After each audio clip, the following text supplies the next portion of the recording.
Cráneo hipertensivo, por su servidor Jorge Luis Castro y mi compañero Edgar Campuzano.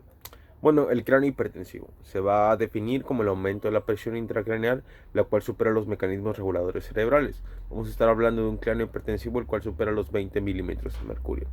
Por grupos de edades, en adultos y escolares, lo normal de un cráneo de la presión intracraneana es de 10 a 15 milímetros de mercurio. En los preescolares y lactantes, de 3 a 7 milímetros de mercurio. Y en los recién nacidos, de 1.5 hasta 6 milímetros de mercurio. La presión intracraneana. Esta va a ser el resultado de la suma de presiones que se ejercen dentro del cráneo contra el mismo. ¿Cuáles van a ser estas presiones ejercidas? Estos factores intracraneales están representados por el parénquima cerebral en un 80%, hablando de toda la masa encefálica, el líquido cefalorraquídeo en un 10% y el flujo sanguíneo en otro 10%. Esto también está conocido, esta triada, estos tres elementos que componen la presión intracraneana, también la conocemos como la doctrina de Monro. La doctrina de Monro-Kelly nos habla sobre las presiones que ejercen los diferentes mecanismos. Aquí en esta imagen, a continuación, podemos ver cómo está dividido en colores diferentes, siendo el volumen de la masa encefálica el 80% y es con un estado fisiológico, con una presión intracraneana normal, fisiológicamente hablando. Se ve en el color amarillo la masa encefálica, en color rojo el volumen arterial, y el venoso un poquito más claro, hablando del otro 10% del flujo sanguíneo, y el líquido cefalorraquídeo. Y aquí podemos ver cómo, por ejemplo, cuando existe una masa encefálica extra, como una tumoración que aparece aquí en el lóbulo occipital, estas masas extras van a estar adicionando presión a una cavidad que tiene todo bastante regulado. Entonces, cuando se agrega una masa extra, pues bueno, la presión intracraneana va a subir. Epidemiología. Vamos a tener un cráneo hipertensivo en uno de cada 100.000 personas en la población en general. Del 60 de los pacientes pediátricos van a tener una edad mayor a los 10 años. La mortalidad de un cráneo hipertensivo es hasta de un 50% con traumatismo cráneoencefálico. Vamos a tener también que etiológicamente hablando, el traumatismo cráneoencefálico va a ser la causa número 1 de cráneo hipertensivo tanto en niños, adolescentes y adultos. En los niños y adolescentes también tenemos hidrocefalia, que aumento del líquido cefalorraquídeo, una neoplasia intracraneal, una hiponatremia, enfermedades infecciosas como una meningitis o una encefalitis.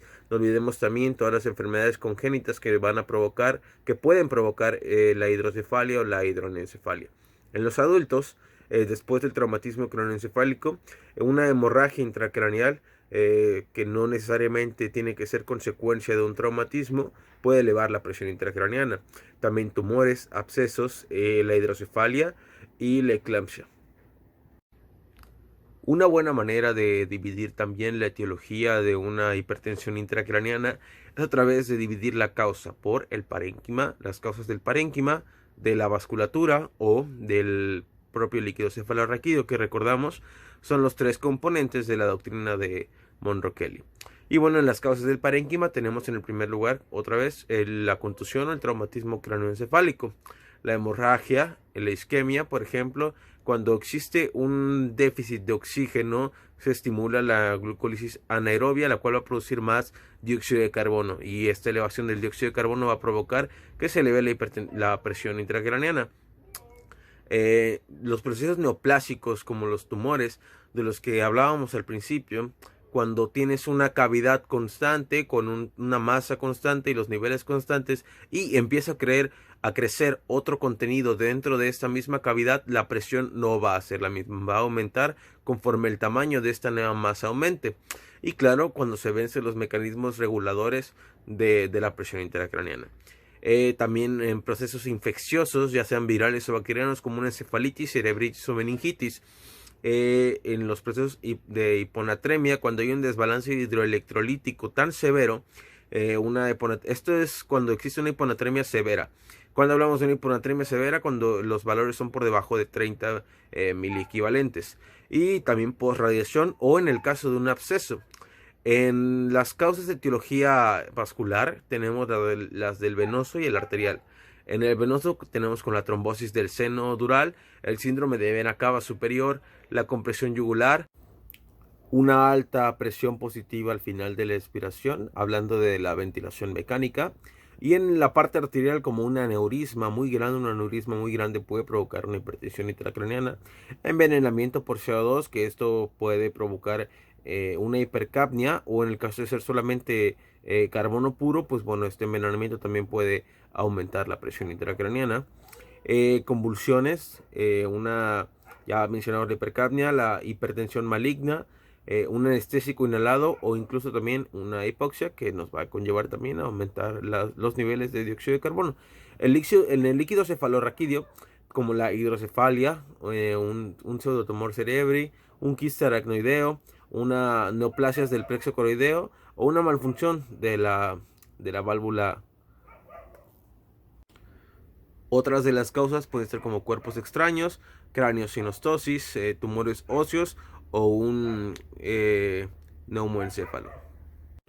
En la fisiopatología vamos a recordar rápidamente que el 20%, que es la suma del líquido cefalorraquídeo el 10% y del volumen sanguíneo encefálico el otro 10%, más el tejido encefálico, el otro 80% forman la presión intracraneana, y esto también es conocido como la doctrina de Monro-Kelly o teoría de Monro-Kelly. Bueno, el cerebro también tiene un consumo de glucosa, el cual va a ser de 10 miligramos por cada 100 gramos de tejido encefálico. El 75% va a ser de la producción hepática, el 85% viene del ciclo de Krebs, lo cual produce CO2, y el 15% viene de la glucólisis anaerobia, lo cual va a producir lactato.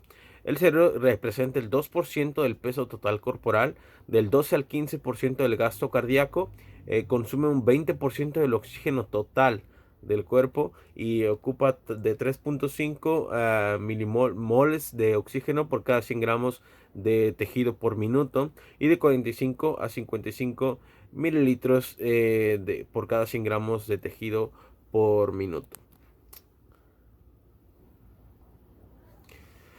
El hecho de que empiece a aumentar la presión intracraneana por cualquiera de las etiologías que ya mencionamos, el cerebro, la cavidad encefálica, empieza con mecanismos reguladores para evitar que la presión se vuelva maligna, que aumente los 20 milímetros de mercurio. Y esto lo podemos representar aquí con la curva de presión-volumen de Langevin, que es también la complianza.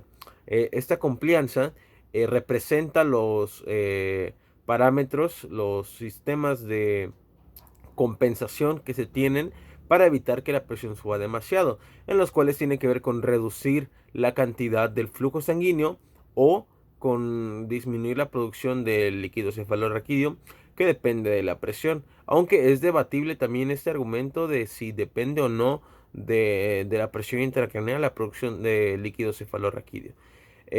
Bueno, la complianza es la cantidad de unidades de volumen que necesarias para incrementar la presión intracraneal, y la elastancia es el incremento en la presión intracraneal producida por la adición de una unidad de volumen. Y en esta gráfica se puede ver como en el volumen en mililitros va aumentando, pero no sube la presión intracraneal hasta que se vencen los mecanismos reguladores, y aquí es cuando las resistencias se vencen y empieza a subir la presión intracraneal.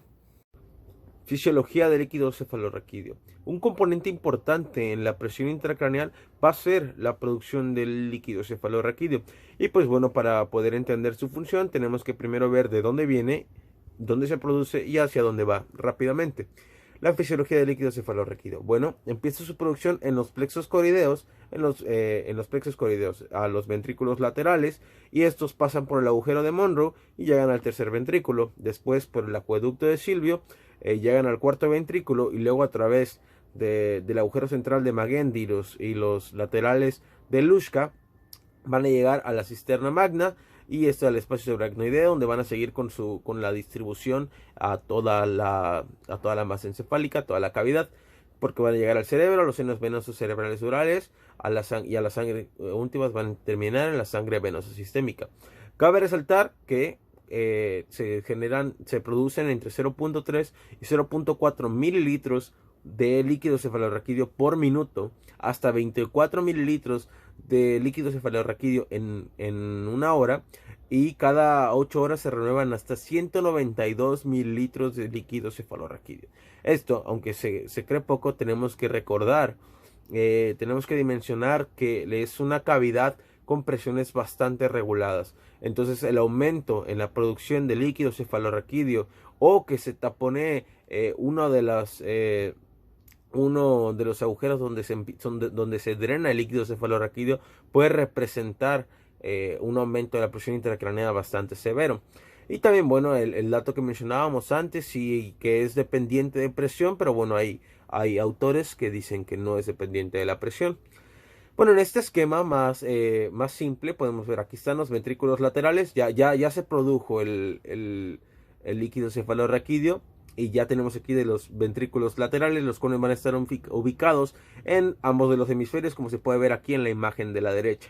Después estos se van a conectar en el foramen interventricular, y bueno, el de Monroe, van a llegar al tercer ventrículo, y del tercer ventrículo por el acueducto de Silvio llegan al cuarto ventrículo, donde van a ser distribuidos a través de los agujeros, el medial, que es el de Magendie, y los laterales, que van a ser los de Luschka. Y aquí, bueno, podemos ver en la imagen de la derecha cómo ahí se dividen esas dos, porque el drenaje va a ser tipo medial, y luego va a ser la redistribución hacia toda la cavidad.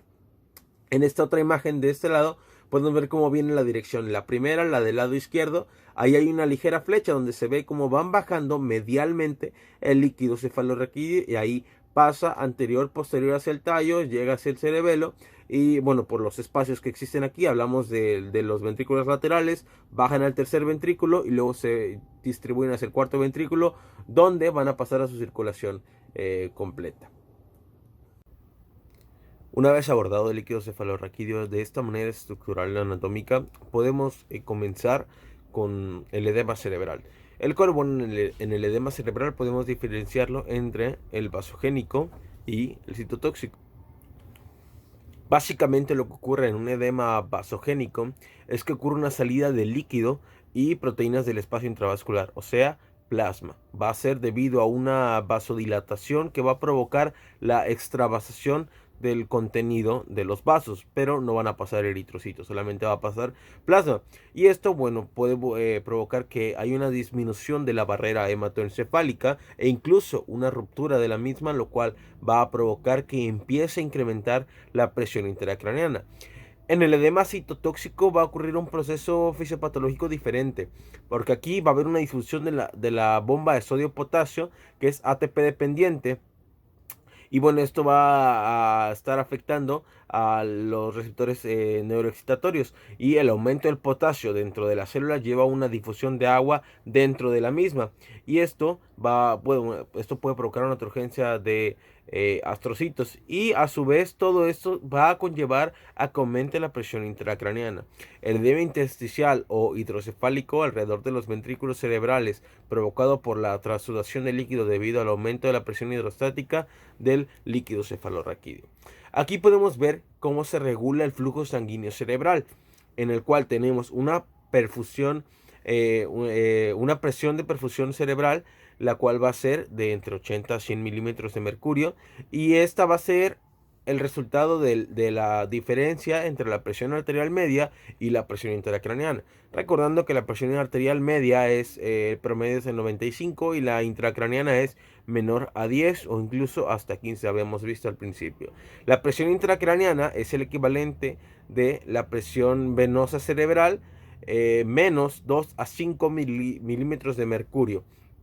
Y esto va a ser, bueno, entre 12 a 15 milímetros de mercurio. Entonces recordemos que la presión intracraneal siempre va a estar por debajo de la presión venosa cerebral, y esto es debido porque si la presión intracraneal es mayor a la presión venosa cerebral, las venas cerebrales colapsarían, el sistema venoso colapsaría, no podría haber un buen retorno venoso, estaría comprometido. El flujo sanguíneo cerebral es el resultado entre la presión de perfusión cerebral y dividido sobre la resistencia vascular, la resistencia venosa cerebral. Y bueno, la resistencia venosa cerebral es inversamente proporcional al radio del vaso elevado al cuadrado. Todos estos mecanismos reguladores son dependientes unos de otros. Entonces, si la presión de perfusión cerebral está, por ejemplo, la presión de perfusión cerebral está muy baja, eso comprometería el flujo sanguíneo cerebral. Si la presión intracraneal estuviera muy alta y la presión arterial media estuviera también muy alta, esto comprometería la presión de perfusión cerebral. Si la presión intracraneal estuviera muy alta y rebasara la presión venosa central, la presión venosa cerebral, esto comprometería el sistema venoso y así sucesivamente. Cada uno de estos mecanismos van a depender del correcto funcionamiento de otros. Las manifestaciones clínicas. En el caso de un traumatismo craneoencefálico, por ejemplo, las distintas variables nos van a hablar del grado de las manifestaciones que vamos a encontrar. Por ejemplo, la edad, la velocidad y el mecanismo de acción con el que fue producido. Pero tenemos la triada de la hipertensión intracraneal, la cual consiste en cefalea, papiledema y vómito en proyectil. Las manifestaciones de la hipertensión intracraneal en lactantes consisten en abombamiento de la fontanela, lo cual podemos ver una cabeza grande, un fallo en el medro, un llanto estridente y un trastorno de la mirada hacia arriba, que es el signo de la puesta de sol, que van a estar así todo el tiempo. Y bueno, en niños va a haber cambios mentales, cefalea, diplopia, edema de papila, náuseas y vómitos, que es la triada que también ya estábamos comentando. Y las manifestaciones clínicas en lactantes puede haber abombamiento de fontanelas, macrocefalia, irritabilidad, anisocoria y signo de la puesta de sol. Estos también en lactantes podemos estar pensando que puede existir una hidrocefalia, por ejemplo, la cual sea mediada por algún proceso viral infeccioso o por la obstrucción de alguno de los ventrículos. Y las manifestaciones clínicas en niños y adultos mayores a 2 años van a ser sintomáticos, van a tener la cefalea, el vómito en proyectil, el papiledema y las alteraciones cognitivas del comportamiento. También vamos a tener signos meningios, diplopía o parálisis del sexto par craneal, vértigo, convulsiones y trastornos visuales. Entonces podemos probar los signos de irritación meningia o hacer distintas signos de exploración física que podemos pedir al paciente que cierre los ojos, voltee la cabeza hacia atrás y vemos si esto se producen vértigos, o en el caso de ser niños hay que verificar la naturaleza de las convulsiones, si son crisis de ausencia, si son tónico-clónicas, etcétera, etcétera. Y bueno, también podemos encontrar el reflejo de Cushing, hipertensión arterial, bradicardia, irregularidades respiratorias, respiración de Cheyne-Stokes, bradipnea, hiperventilación y demás. Hay que revisar ese comportamiento de la ventilación en el paciente que se sospecha hipertensión intracraneal. Y bueno, también podemos encontrar bradipsiquia, anosmia y algias faciales. También hay que pensar en que no siempre vamos a tener signos en agudos, sino en procesos, por ejemplo, como en el caso de una masa, una neoplasia que está provocando el aumento de la presión intracraneal, van a aparecer signos con signos más progresivos. Los diferentes signos de herniación que podemos encontrar, tales como estos son síndromes de herniación, como la hernia transtentorial unilateral, que es aumento de la presión arterial, pulso lento, deterioro de la conciencia, hemianopsia homónima, irregularidad respiratoria, pupila dilatada y fija y rigidez descerebrada. Hernia transtentorial bilateral, que es central, va a constituir en constricción o dilatación de las pupilas de constante, deterioro de la conciencia, respiración irregular, rigidez descerebrada o descorticada y trastorno de la mirada hacia arriba. La hernia cerebelosa, que va a ser descendente, un deterioro de la conciencia, una parálisis de los pares craneales inferiores, respiraciones irregulares, rigidez del cuello o inclinación de la cabeza y trastorno de la mirada hacia arriba. En la herniación retroalar va a haber una lesión del segmento horizontal de la arteria cerebral media, y en la herniación cingulada puede ocluirse la arteria cerebral anterior, y con ello bueno, pues van a provocar los datos de isquemia, que también van a ser una complicación en estos signos de herniación, y una vez que se hernia el cerebro, si ocurre muerte cerebral, ya no hay nada que hacer por ese paciente. Muy bien. ¿Cuándo, cómo se diagnostica hipertensión intracraniana o cuándo debe ser sugestivo para el médico pensar en una hipertensión intracraniana? Si bien es cierto que esta entidad fue descrita hace más de 100 años, cuando no existía estudios de gabinete como los hay hoy día, la TAC o la resonancia magnética, nuestra orientación y nuestro sentido clínico tiene que estar presente. Mm, eh, Clínicamente o comúnmente, la triada de la hipertensión intracraniana es un paciente que tiene cefalea que no cede, que lleva días o horas de evolución sin causa aparente, vómitos en proyectil, que nos habla, ya nos debería hacer ruido, una cuestión del sistema nervioso central, y por último un edema papilar, papiledema. Esta triada, conocida como la triada de Cushing, son sugestivos, lo que nos tiene que dar una idea diagnóstica, una hipótesis clínica de lo que es una hipertensión intracraniana.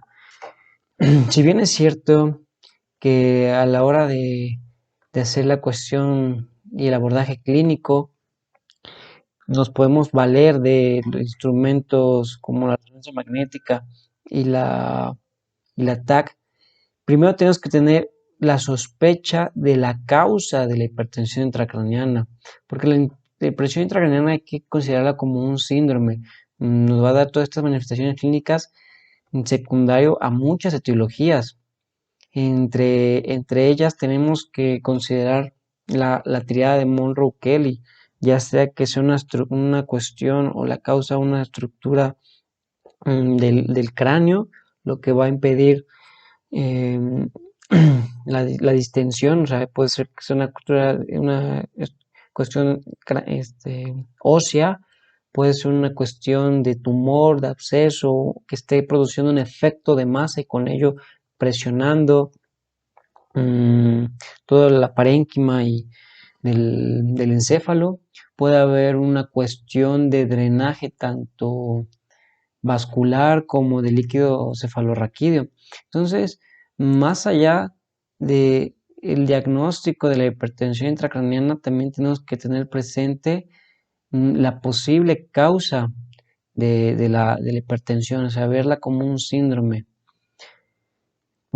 Pasando de ello, tenemos que tener en cuenta que esto puede presentarse tanto en pacientes pediátricos como en adultos, donde la mayoría de las veces vamos a tener síntomas vagales, debido a que si en algún momento la causa está siendo un efecto de masa o es debido a una cuestión del ventricular, puede que esté afectando el tercer, cuarto ventrículo, o el efecto de masa está produciendo un desplazamiento y un encajamiento de lo que es el tronco encefálico, a lo que se le conoce como enclavamiento. Pues la estructura ósea en la parte del cráneo que va al foramen magno, pues se reduce la luz, y bueno, el tronco encefálico puede estar sufriendo una clase de aplastamiento. Entonces vamos a tener muchos síntomas vagales, como son eh, el vómito, las náuseas, el vértigo, la bradicardia en algún momento. Eso es lo que tenemos que tener en cuenta. Y a ello le agregamos que hay un edema papilar a la exploración física. Bueno, el diagnóstico nos está gritando. Si bien es cierto que la escala de Glasgow no es una escala para la hipertensión intracraneal, sí lo es para un traumatismo que en algún momento nos puede causar también una hipertensión intracraneal. Entonces, una escala de Glasgow menor a 15, lo que sería 8 o menos, bueno, nos está hablando de un compromiso nervioso. A la hora de que nosotros hacemos la exploración física de los pares craneales, en especial lo que sería el séptimo, que es el séptimo par, o inclusive toda la cuestión de vagal, bueno, podemos darnos una idea. Los reflejos fotomotores y oculocefalológiros. Y bueno, ya que tuvimos la clínica, tuvimos esta sospecha, vamos a mandar un examen de gabinete, como podría ser resonancia magnética y la TAC. Esto, ojo, no para diagnosticar la hipertensión, sino para buscar la etiología y eso nos dé pauta a la explicación de la hipertensión. Entonces, teniendo en cuenta que mandamos a hacer una, una resonancia magnética, un TAC, bueno, podemos ver ahí tumores, podemos ver hemorragia, isquemia, podemos ver lo que podría ser hidrocefalia. Entonces, estos estudios nos van a ayudar a encontrar la etiología.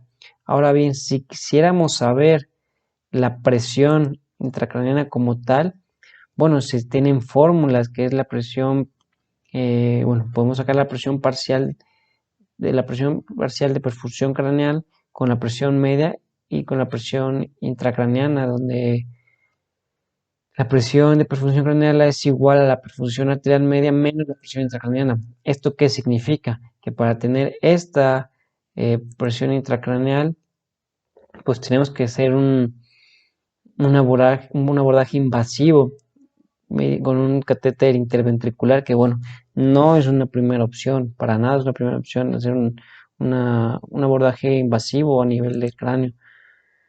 Entonces, con ello podemos tener la clasificación de la hipertensión intracraneal, pero pues no se recomienda. En esta imagen podemos ver que en el ataque que se muestra, hay un proceso expansivo. Y esto es lo que se mencionaba anteriormente, puede haber una neoplasia que va a ser un efecto de masa, dado que está encerrado en la cavidad craneana, en la bóveda craneana, donde no se puede expandir. Entonces, ¿qué hace? Bueno, no puedo expandir el cráneo, pero sí puedo expandir o desplazar las estructuras adyacentes blandas, como son pues, todo el encéfalo. Entonces, la línea media se desplaza. Y esto, bueno, nos dice que sí o sí hay un incremento de la presión por un objeto que nos da ahí, en este caso la neoplasia. En esta resonancia magnética igual se ve una lesión tumoral que produce un desplazamiento de la línea media y bueno, eso nos puede dar sugestivo a que hay una hipertensión intracraniana. ¿Qué se tiene que hacer? Bueno, se tiene que hacer una monitorización de la presión intracraneal, que como se mencionó, para ello necesita hacer una intervención de los ventrículos, un catéter interventricular que no es opción, no es una primera opción, sin embargo habrá indicaciones para hacerlo. Una escala de Glasgow para ver el nivel de conciencia y en caso de que sea necesario, intubarlo. Ojo, este paciente no lo vamos a tener en observación urgencias, este paciente probablemente está en una terapia intensiva, en una unidad de terapia intensiva.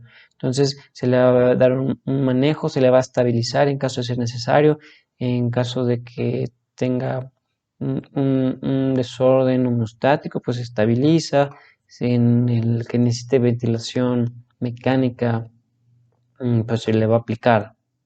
El tratamiento, ok, bueno, el tratamiento como se viene diciendo, más allá de dar tratamiento a la hipertensión, se tiene que dar tratamiento y diagnóstico a la etiología de la hipertensión.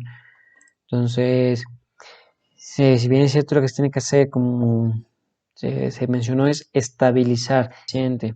Entonces, asegurarnos de una área permeable, una indicación de intubación endotraqueal con un Glasgow menor o igual a 8. Eso es lo que sí podemos hacer. De darle, pues conservar los signos vitales del paciente. Se habla en algún momento de mandarlo a, ya sea hacer una pseudoanalgesia, porque se ha demostrado que si el paciente que sufre dolor incrementa el metabolismo del sistema nervioso, mm, y esto hace que pues, pueda estar más irritable. Entonces, una analgesia, una terapia del dolor, pues también es una opción que se tiene que considerar. Una profilaxis para anticonvulsivos, evitar la fiebre, la hipotensión. Entonces tenemos que darle un manejo de estabilización. Y bueno, si la presión intracraneal es menor a 20, el objetivo es mantenerla por debajo.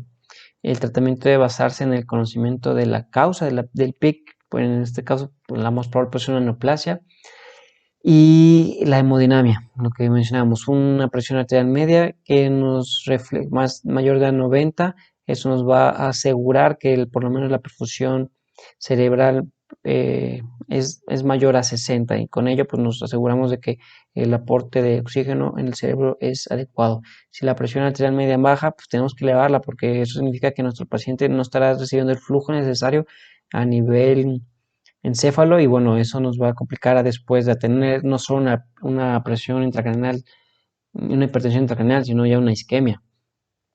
Entonces, unas medidas que pueden bajar la presión intracraneal es disminuir el flujo sanguíneo cerebral en caso de que la isquemia que la isquemia no mejore. Y bueno, aquí tenemos una tabla donde tenemos la presión parcial de oxígeno.